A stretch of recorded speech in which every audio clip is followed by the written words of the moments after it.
ખેતરના ભાગલા પાડતી વખતે બનેલી ઘટના. પાટણ જિલ્લામાં આવેલું વડલી નામનું ગામ બહારથી જોતા સામાન્ય લાગતું. આ ગામના દરેક માણસના દિલમાં કેશાભાઈ ચૌધરી માટે વિશેષ માન હતું. લગભગ 60 વર્ષની ઉંમરે પણ કેશાભાઈની આંખોમાં એવી ચમક હતી કે આ યુવાનો પણ શરમાઈ જાય. માથા પર સફેદ ફાળ્યું, શરીરે સાદું કુર્તું અને ચહેરા પર આખી જિંદગીની મહેનતના નિશાન. કેશાભાઈએ પોતાની જિંદગીના 40 વર્ષ ખેતરમાં પરસેવો વહાવીને પસાર કર્યા હતા. એક સમય એવો હતો જ્યારે તેમના પિતાએ માત્ર 5 વીઘા સૂકી જમીન આપી હતી. પરંતુ કેશાભાઈએ દિવસ રાતની મહેનતથી એ 5 વીઘાને 30 વીઘા સુધી પહોંચાડી દીધી હતી. ગામમાં લોકો કહેતા કે કેશાભાઈનું નસીબ નહીં, એમની મહેનત બોલે છે. તેમની પત્ની જશોદાબેન જીવતી હતી ત્યાં સુધી આખું ઘર એકદમ શાંત અને ખુશહાલ હતું. આ 2 દીકરા, મોટો મનસુખ અને નાનો જીતુ, આ બંનેને કેશાભાઈએ ખૂબ પ્રેમથી ઉછેર્યા હતા. આ બાળપણમાં બંને ભાઈઓ એકબીજા વગર જમતા પણ નહોતા. ખેતરમાં કામ હોય કે મેળામાં જવાનું હોય, આ બંને હંમેશા સાથે જ દેખાતા. કેશાભાઈ ઘણીવાર ગર્વથી કહેતા કે અમારા દીકરાઓ ક્યારેય અલગ નહીં પડે. પરંતુ સમય માણસને ક્યાંથી ક્યાં લઈ જાય એ કોઈ જાણતું નથી. જશોદાબેનના મૃત્યુ પછી ઘરની શાંતિ ધીમે ધીમે ખોવાઈ ગઈ. શરૂઆતમાં બધું સામાન્ય હતું, પરંતુ જ્યારે બંને દીકરાઓના લગ્ન થયા ત્યારથી વાતાવરણ બદલાવા લાગ્યું. મનસુખની પત્ની હેના શહેરમાં ઉછરેલી અને થોડું અહંકારી સ્વભાવની હતી. તેને ગામડાનું જીવન ગમતું નહોતું. બીજી તરફ જેતુની પત્ની રીના બહારથી શાંત અને મીઠું બોલતી હતી, પરંતુ અંદરથી તેને હંમેશા લાગતું કે જેઠાણી તેને દબાવી રાખ્યું છે. શરૂઆતમાં નાના નાના મુદ્દાઓ પર મતભેદ થતા. ક્યારેક રસોડામાં મસાલા અંગે બોલાચાલી, તો ક્યારેક ખેતરના ખર્ચાને લઈને ઝઘડો. કેશાભાઈ વિચારતા કે સમય જતાં બધું ઠીક થઈ જશે. પરંતુ દિવસો પસાર થતા ઝઘડા વધુ ભયાનક બનતા ગયા. એક સાંજનો સમય હતો. ખેતરમાંથી કામ કરીને કેશાભાઈ ઘરે આવ્યા ત્યારે આંગણામાં જોરદાર બૂમાબૂમ ચાલી રહી હતી. હેના અને રીના બંને એકબીજા સામે ઊભી હતી. રીના ગુચ્છામાં બોલી રહી હતી, દરેક બાબતમાં તમે જ હુકમ ચલાવો છો, આ ઘર માત્ર તમારું નથી. સામે હેના પણ ગુચ્છે ભરાઈ ગઈ હતી. જો તને આટલી તકલીફ છે તો અલગ થઈ છે, અમને પણ શાંતિ મળશે. બંનેના અવાજો આખા મોહલ્લામાં સંભળાઈ રહ્યા હતા. પડોશીઓ બારીમાંથી જોઈ રહ્યા હતા. કેશાભાઈ અંદર આવ્યા અને ભારે અવાજે બોલ્યા, બસ કરો હવે, આ ઘર છે, બજાર નહીં. બંને થોડા સમય માટે શાંત થઈ ગઈ. પરંતુ વાતાવરણમાં ઝેર ફેલાઈ ગયું હતું. એ રાત્રે કેશાભાઈ ખાટલા પર સૂતા હતા, છતાં તેમની આંખોમાં ઊંઘ નહોતી. તેમને પોતાની પત્ની જશોદાબેન યાદ આવી. તું હોત તો કદાચ આ ઘર ક્યારેય ન તૂટત. એમ વિચારી તેમની આંખોમાં પાણી આવી ગયું. દિવસો જતા ઝઘડાઓ હવે રોજની બાબત બની ગઈ. મનસુખ અને જીતુ શરૂઆતમાં પત્નીઓને સમજાવતા, પરંતુ ધીમે ધીમે બંને પોતપોતાની પત્નીના પક્ષમાં ઊભા રહેવા લાગ્યા. ખેતરમાં પણ હવે બંને સાથે કામ કરતા નહોતા. એક જ ઘરમાં રહીને અજાણ્યા માણસો જેવી સ્થિતિ થઈ ગઈ હતી. ગામના લોકો વચ્ચે પણ ચર્ચા થવા લાગી કે કેશાભાઈનું ઘર હવે લાંબુ નહીં ચાલે. કેશાભાઈ માટે આ બધું સહન કરવું મુશ્કેલ બનતું હતું. આખી જિંદગી તેમણે પરિવારને એક રાખવા મહેનત કરી હતી, પરંતુ હવે પોતાની આંખો સામે ઘર તૂટી રહ્યું હતું. એક દિવસ સવારે કેશાભાઈ ખેતરમાં જવા તૈયાર થઈ રહ્યા હતા. ત્યારે અંદરથી ફરી ઝઘડાનો અવાજ આવ્યો. વાત માત્ર એટલી હતી કે દૂધ કોણ ગરમ કરશે. પરંતુ થોડી જ મિનિટોમાં વાત અપમાન સુધી પહોંચી ગઈ. હેના ગુચ્છામાં રીનાને બોલી, તમારા પતિ કંઈ કમાતા નથી, આખું ઘર મારા પતિના પરસેવાથી ચાલે છે. આ શબ્દ સાંભળીને જીતુનો ગુચ્છો ભડકી ગયો. તેણે પહેલીવાર પોતાના મોટા ભાઈ સામે અવાજ ઊંચો કર્યો. મનસુખ પણ ગુચ્છે થઈ ગયો. બંને ભાઈઓ વચ્ચે ધક્કામુક્કી થવા લાગી. કેશાભાઈ દોડી આવ્યા અને બંનેને અલગ કર્યા. તેમનો શ્વાસ ફૂલી ગયો હતો, આંખોમાં દુઃખ સ્પષ્ટ દેખાતું હતું. તેઓ ભારે અવાજે બોલ્યા, તમને શરમ નથી આવતી? એક જ માતાના દીકરા થઈને આજે એકબીજાના લોહીના દુશ્મન બની ગયા. પરંતુ હવે કોઈના મનમાં શાંતિ રહી નહોતી. એ દિવસ પછી કેશાભાઈ અંદરથી સંપૂર્ણ તૂટી ગયા. તેઓ ખેતરમાં કલાકો સુધી એકલા બેસી રહેતા. પાકની લહેરાતી વાડીઓ વચ્ચે પણ હવે તેમને શાંતિ મળતી નહોતી. ગામના વૃદ્ધો ઘણીવાર તેમને સમજાવતા કે સમય બદલાઈ ગયો છે, હવે જૂના જેવા સંયુક્ત પરિવાર નથી રહ્યા. પરંતુ કેશાભાઈ માટે આ વાત સ્વીકારવી મુશ્કેલ હતી. તેઓ વારંવાર પોતાના દીકરાઓને બાળપણમાં રમતા જોઈ ગયેલા દિવસો યાદ કરતા. એક જ થાળીમાં જમતા દીકરાઓ આજે એકબીજાની સામે ઊભા હતા. થોડા દિવસ પછી ગામમાં એક પ્રસંગ હતો. સગા સંબંધીઓ ઘરે આવ્યા હતા. બહારથી બધું સામાન્ય દેખાતું હતું. પરંતુ અંદરનો તણાવ હજુ જીવતો હતો. જમવાના સમયે ફરી રસોડામાં કોઈ નાની બાબતે બોલાચાલી થઈ. આ વખતે હેનાનો ગુચ્છો સીમા પાર કરી ગયો. આખા સગાઓ સામે તેણે કેશાભાઈને કહી દીધું, આ ઘરનો નિર્ણય તમે એકલા કેમ લો છો?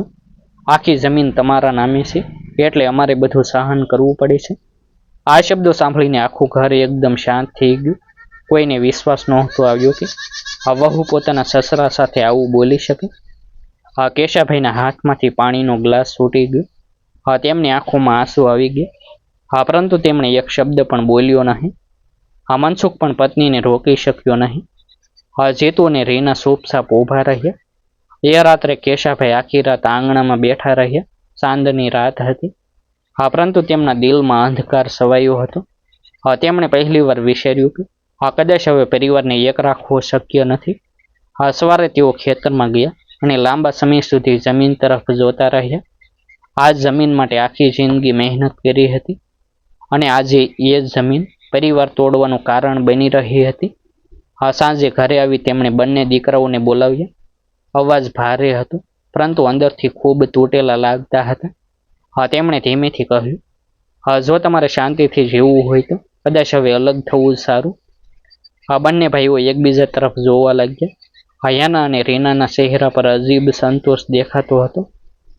પરંતુ કેશાભાઈના દિલમાં જાણે કોઈએ સરી મારી હોય એવી પીડા હતી. ગામમાં બીજા જ દિવસે વાત ફેલાઈ ગઈ કે કેશાભાઈ હવે જમીનના ભાગલા પાડવાના છે. ગામના વૃદ્ધો અને સગાઓ સમજાવવા આવ્યા. સરપંચ દેવજીભાઈએ કહ્યું, કેશાભાઈ, એકવાર ઘર તૂટે પછી ફરી જોડાતું નથી. પરંતુ કેશાભાઈ જાણતા હતા કે હવે રોજના ઝઘડા સહન કરવું શક્ય નથી. આખરે તેમણે નક્કી કર્યું કે ગામના લોકોની હાજરીમાં જ ખુલ્લેઆમ ભાગલા પાડશે, જેથી ભવિષ્યમાં કોઈ વિવાદ ન રહે. વડલી ગામમાં એ દિવસ ભારે વાતાવરણ લઈને આવ્યો હતો. ગામના ચોરાહા પાસે આવેલી મોટી વાડીમાં ગામના આગેવાનો, સગા સંબંધીઓ અને પડોશીઓ ભેગા થયા હતા. કેશાભાઈ ચૌધરીએ આખરે પોતાનું દિલ કઠણ કરીને જમીનના ભાગલા પાડવાનો નિર્ણય જાહેર કરવાનો હતો. સવારથી જ ગામમાં એક જ ચર્ચા ચાલી રહી હતી. કેશાભાઈનું ઘર આજે સત્તાવાર રીતે તૂટશે. ઘણા વૃદ્ધો દુઃખી હતા. કારણ કે કેશાભાઈનો પરિવાર વર્ષો સુધી ગામમાં આદર્શ પરિવાર ગણાતો હતો. પરંતુ પરિસ્થિતિ એવી બની ગઈ હતી કે રોજના ઝઘડા અને અપમાન વચ્ચે જીવવું મુશ્કેલ બની ગયું હતું. કેશાભાઈ ધીમે ધીમે વાડીમાં આવ્યા. ચહેરા પર થાક અને આંખોમાં ઊંઘ વગરની રાતોના નિશાન સ્પષ્ટ દેખાતા હતા. તેમની બાજુમાં મનસુખ અને જીતુ ઊભા હતા. જ્યારે થોડું પાછળ હેના અને રીના પોતપોતાના ચહેરા પર અજીબ ગંભીરતા લઈને ઊભી હતી. સરપંચ દેવજીભાઈએ બધાને શાંત રહેવા કહ્યું. થોડા પળ માટે આખી વાડીમાં સન્નાટો છવાઈ ગયો. પછી કેશાભાઈ ધીમા પરંતુ ભારે અવાજે બોલ્યા, આજે જે નિર્ણય હું લઈ રહ્યો છું એ મારી જિંદગીનો સૌથી દુઃખદ નિર્ણય છે. અમે આખી જિંદગી પરિવારને જોડવા મહેનત કરી, પરંતુ હવે રોજના ઝઘડા જોઈ શકાતા નથી. તેમની આંખોમાં પાણી આવી ગયું. ગામના ઘણા વૃદ્ધો પણ ભાવુક થઈ ગયા. કેશાભાઈ આગળ કહ્યું, મારી પાસે કુલ 30 વીઘા જમીન છે. તેમાંથી 10 વીઘા હું મારી વૃદ્ધાવસ્થા માટે મારી પાસે રાખીશ. બાકીની 20 વીઘા બંને દીકરાઓ વચ્ચે સમાન ભાગે વહેંચી દઈશ.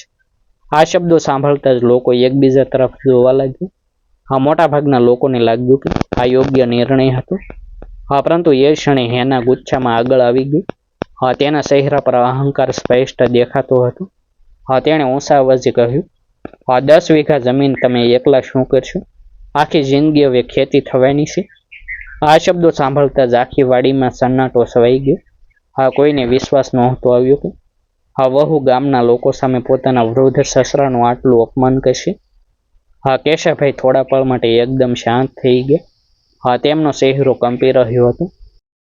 આંખોમાંથી આંસુ બહાર આવી ગયા, પરંતુ તેમણે ગુસ્સો કર્યો નહીં. મનસુખ પણ પત્નીને રોકી શક્યો નહીં. ગામના વૃદ્ધો ગુસ્સે થઈ ગયા. સરપંચ દેવજીભાઈ હેનાને ઠપકો આપતા કહ્યું, વહુ, શબ્દો બોલતા પહેલા વિચારવું જોઈએ. આ માણસે આખી જિંદગી મહેનત કરીને આ જમીન ઊભી કરી છે. પરંતુ હેના હવે અટકવા તૈયાર નહોતી. તેણે ગુચ્છામાં કહ્યું, જો જમીન વહેંચવાની છે તો બધું સરખું વહેંચો. અમારે પણ બાળકો ઉછેરવાના છે. આ સાંભળીને જીતુના ચહેરા પર શરમ દેખાઈ. રેના પણ અંદરથી ડરી ગઈ. પરંતુ કોઈએ હેનાને રોકી નહીં. એ દિવસ પછી ગામમાં કેશાભાઈ માટે લોકોની સહાનુભૂતિ વધી ગઈ. દરેક માણસ એક જ વાત કરતું, આ વૃદ્ધ માણસે આખી જિંદગી પરિવાર માટે મહેનત કરી અને અંતે અપમાન મળ્યું. પરંતુ કેશાભાઈ હવે અંદરથી જાણે પથ્થર બની ગયા હતા. તેમણે કોઈ સાથે વધુ વાત કરવી બંધ કરી દીધી. થોડા જ દિવસોમાં જમીનના સત્તાવાર ભાગલા થઈ ગયા. મનસુખને 10 વીઘા, જીતુને 10 વીઘા અને બાકીની 10 વીઘા કેશાભાઈએ પોતાની પાસે રાખી. ઘરની વચ્ચે દિવાલ ઊભી થઈ ગઈ. એક જ આંગણું હવે 2 ભાગમાં વહેંચાઈ ગયું. જ્યાં આખો પરિવાર સાથે બેસીને જમતો હતો, ત્યાં હવે અલગ અલગ ચૂલા સળગવા લાગ્યા. શરૂઆતના દિવસોમાં બંને વહુઓને અલગ રહેવાનો આનંદ હતો. હેના ઘણીવાર ગર્વથી કહેતી, હવે કોઈનો હુકમ સાંભળવો નહીં પડે. રેનાને પણ લાગતું કે હવે શાંતિ મળશે. પરંતુ થોડા જ અઠવાડિયામાં હકીકત સામે આવવા લાગી. પહેલા આખા પરિવારનો ખર્ચ એક સાથે ચાલતો હતો. હવે દરેક વસ્તુ અલગથી કરવી પડતી હતી. ખેતરમાં મજૂરોનો ખર્ચ વધ્યો. પાણીના પ્રશ્નો ઊભા થયા. મનસુખ અને જીતુ બંનેને સમજાવવા લાગ્યું કે સંયુક્ત પરિવારનું બળ શું હોય છે. કેશાભાઈ પોતાની 10 વીઘા જમીનમાં એકલા કામ કરતા રહ્યા. ઉંમર હોવા છતાં તેઓ સવારથી સાંજ સુધી ખેતરમાં રહેતા.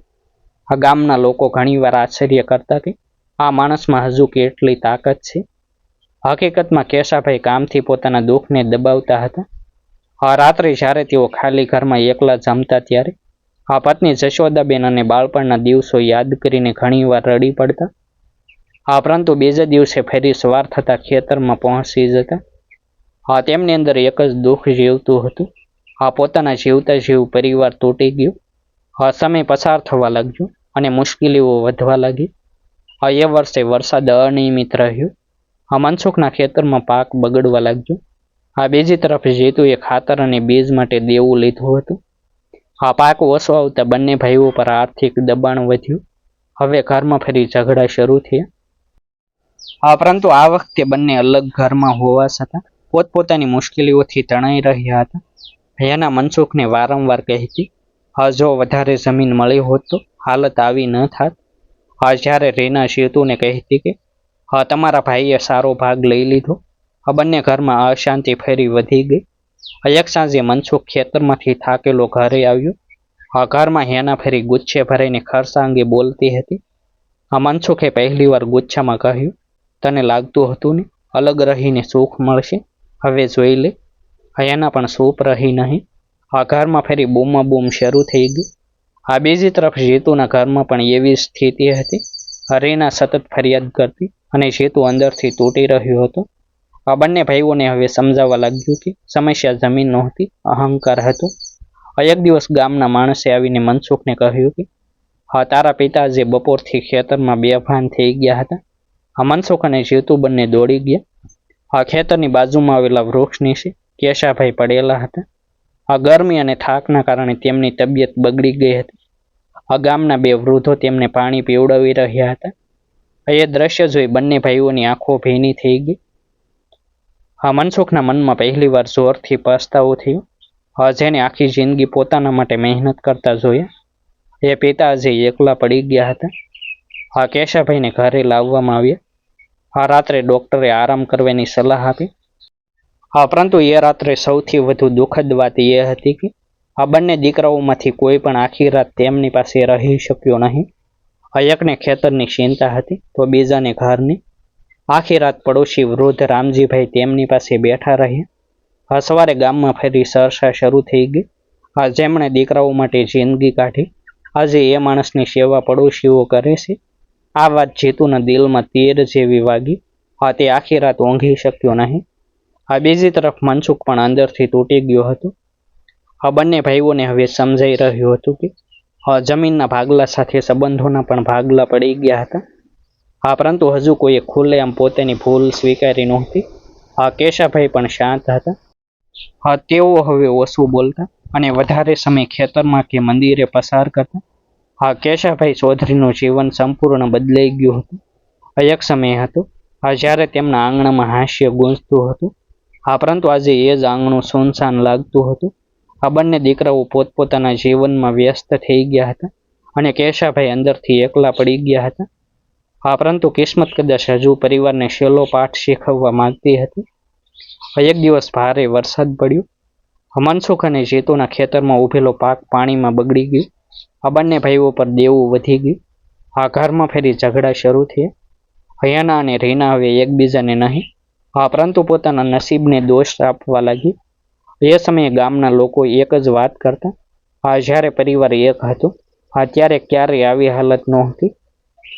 આ શબ્દો બંને ભાઈઓના દિલમાં ઉતરી ગયા. થોડા દિવસ પછી કેશાભાઈની તબિયત ફરી બગડી. રાત્રે તેમને શ્વાસ લેવામાં તકલીફ થવા લાગી.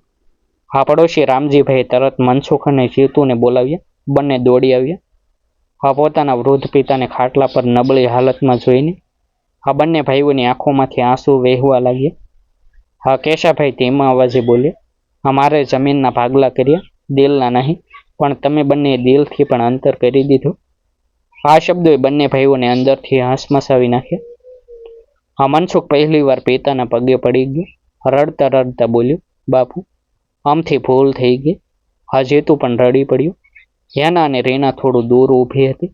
બંનેના ચહેરા પર પસ્તાવો સ્પષ્ટ દેખાતો હતો. હેના ધીમે ધીમે આગળ આવી અને કેશાભાઈના પગે પડી ગઈ. બાપુ, મને માફ કરી દો. અમારા અહંકારના કારણે આ ઘર તૂટ્યું. રીના પણ રડી પડી. આખું ઘર વર્ષો પછી પહેલી વાર લાગણીઓથી ભરાઈ ગયું. કેશાભાઈની આંખોમાંથી આંસુ વહી ગયા. તેમણે બંને દીકરાઓના માથા પર હાથ ફેરવ્યો અને કહ્યું, જમીન માણસને જીવવા માટે જોઈએ, પરંતુ પરિવાર માણસને અંદરથી જીવતો રાખે છે. એ દિવસ પછી બંને ભાઈઓએ ફરી સાથે રહેવાનો નિર્ણય કર્યો. ઘરની વચ્ચે ઊભી કરેલી દિવાલ તોડી નાખવામાં આવી. વર્ષો પછી એ આંગણામાં ફરી એક સાથે સૂલો સળગ્યો. ગામના લોકો એ દ્રશ્ય જોઈ ભાવુક થઈ ગયા. કારણ કે આખરે કેશાભાઈની સૌથી મોટી ઈચ્છા પૂર્ણ થઈ હતી. પરિવાર ફરી એક થઈ ગયો હતો. ડિસ્ક્લેમર: આ સ્ટોરી માત્ર મનોરંજન અને સામાજિક સંદેશ માટે રચાયેલ કલ્પિત કૃતિ છે. સ્ટોરીમાં દર્શાવેલા પાત્રો, સ્થળો અને ઘટનાઓનો કોઈ વાસ્તવિક વ્યક્તિ અથવા ઘટના સાથે સીધો સંબંધ નથી. પરિવાર, સંબંધો અને વડીલોનો આદર રાખવાનો સંદેશ આપવાનો માત્ર પ્રયત્ન કરવામાં આવ્યો છે. આભાર. ફરી મળીશું એક નવી સ્ટોરી સાથે. જય હિન્દ, જય ભારત. વિડીયોને લાઇક અને હાઇપ કરવાનું ભૂલશો નહીં.